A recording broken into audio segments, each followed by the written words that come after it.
Pozdrav ljudi, danas tema klipe, kao što vidite radimo Photoshop malo.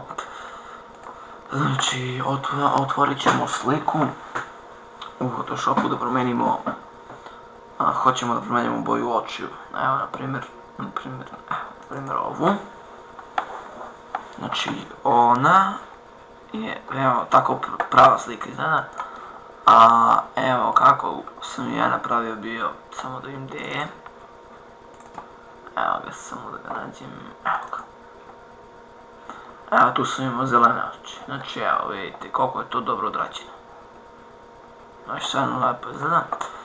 A sad, evo, ovako, ajde da krenemo. Uzmete prvi new layer, onda idete na lupicu. Doduše treba nam dosta kvalitetna slika da bi mogli lepo dobrožiti da se oko da bude izraženo. Uzmete brush, odaberete boju, evo ja ću da uzem plavo tamno, ok. Desni klikirate, smanjite koliko vam, ili povećate, normalno povećate, smanjite koliko vam size treba. Ovo hardness mora na 0% da bude i krenete da radite.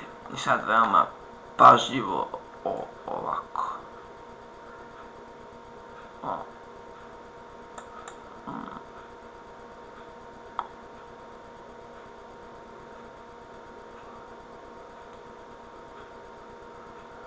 Znači to mora veoma pažljivo da ga ne bi uništili. Njega posle morate od početka da radite sve. Znači samo jedna linica može mnogo da zezne stvari. Dobro, ja ga sad ne radim uopšte precizno, ali dobro.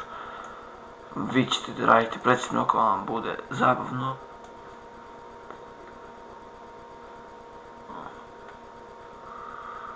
Uglavnom bitan je način rada, znači postupak kako to odradite, od toga zavisi kako će da bude slika.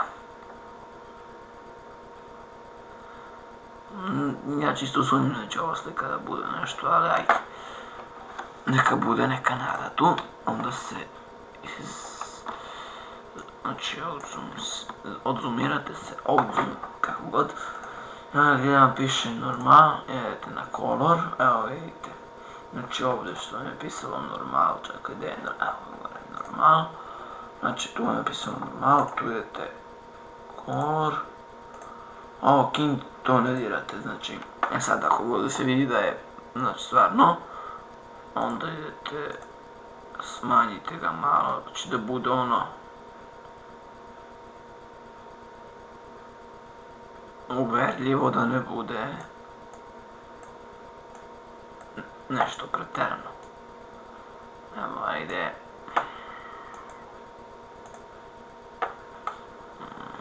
Čekaj, stani. Ova boja baš i nije nešto, evo na primjer ovako nešto. I to je to ljudi. Nadam se da sam vam pomogao. To što se tiče ovog klipa.